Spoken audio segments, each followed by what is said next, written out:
Big boss Malayalam season 7 3.5 ലക്ഷം രൂപ കരസ്ഥമാക്കുവാനുള്ള task അല്പനിമിഷങ്ങൾക്ക് മുമ്പ് ലൈവിൽ അവസാനിച്ചു. ഈ 3.5 ലക്ഷം രൂപ നൂറ കരസ്ഥമാക്കിയിരിക്കുകയാണ്.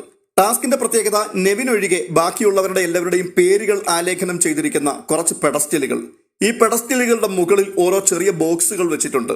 ആ ബോക്സിൽ ഓരോ കണ്ടസ്റ്റന്റിന്റെയും ഫോട്ടോസും പതിപ്പിച്ചിട്ടുണ്ട്. അതുകൂടാതെ പ്ലാസ്മ ടിവിയുടെ ഭാഗത്തായിട്ട് ഒരു വേസ്റ്റ് ബിന്ന് വെച്ചിട്ടുണ്ട്.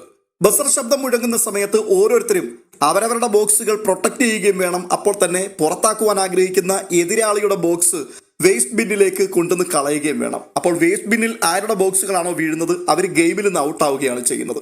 ബിഗ് ബോസ് ഇതൊരു മൈൻഡ് ഗെയിം ആണെന്ന് പറഞ്ഞു, പ്ലാനിങ്ങോടുകൂടി കളിക്കേണ്ടതാണെന്ന് പറഞ്ഞു.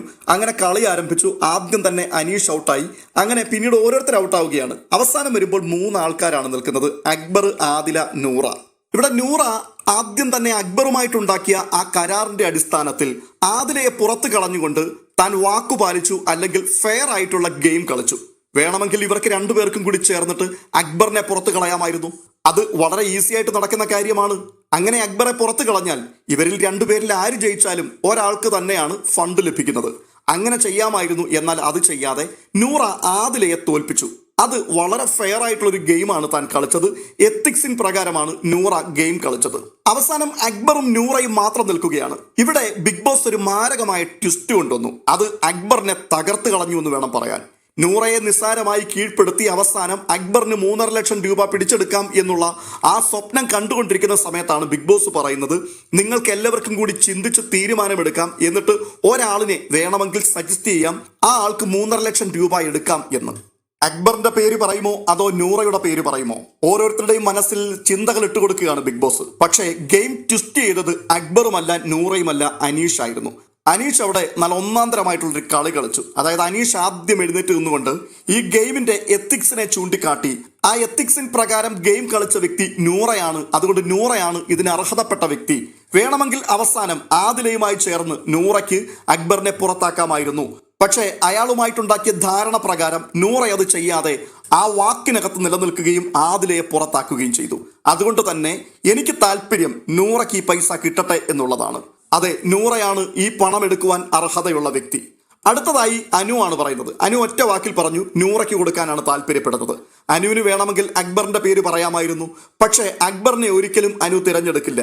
കാരണം ഇവർ തമ്മിലുള്ള ശത്രുത അത് വളരെ സ്പഷ്ടമാണ്. ആ വീട്ടിൽ ഏറ്റവും അധികം ആക്രമണം അനുവിനെതിരെ അഴിച്ചുവിട്ടതും അഴിച്ചുവിടാൻ പ്രേരിപ്പിച്ചതുമായിട്ടുള്ള വ്യക്തി അക്ബർ ആയതുകൊണ്ട് ആ ശത്രുത മനസ്സിൽ വെച്ചിട്ടുണ്ട്.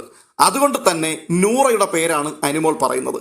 തുടർന്ന് ഓരോരുത്തർ പറഞ്ഞത് നൂറയുടെ പേര് തന്നെയായിരുന്നു. അക്ബറുടെ പേര് ആർക്കും പറയാൻ പറ്റാതെ പോയത് അനീഷ് ചൂണ്ടിക്കാണിച്ച ഈ എത്തിക്സ് ആണ്. അതിനെ മറികടന്നുകൊണ്ട് വേണമെങ്കിൽ കൂടുതൽ ആൾക്കാർക്ക് അക്ബറിന്റെ പേര് പറയാം, അക്ബറിന് 3.5 ലക്ഷം രൂപ കിട്ടുകയും ചെയ്യും.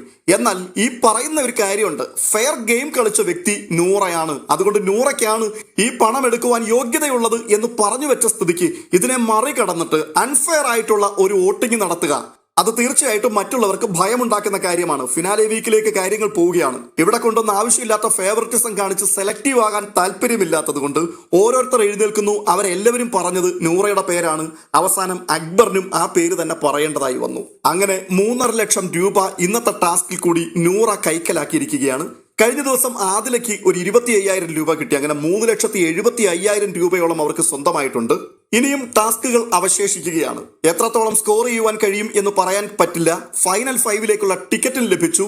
ഈ ടാസ്ക് വിൻ ചെയ്തതിൽ കൂടി ഗംഭീരമായിട്ടുള്ള ഒരു നേട്ടവും കരസ്ഥമാക്കുവാൻ കഴിഞ്ഞു.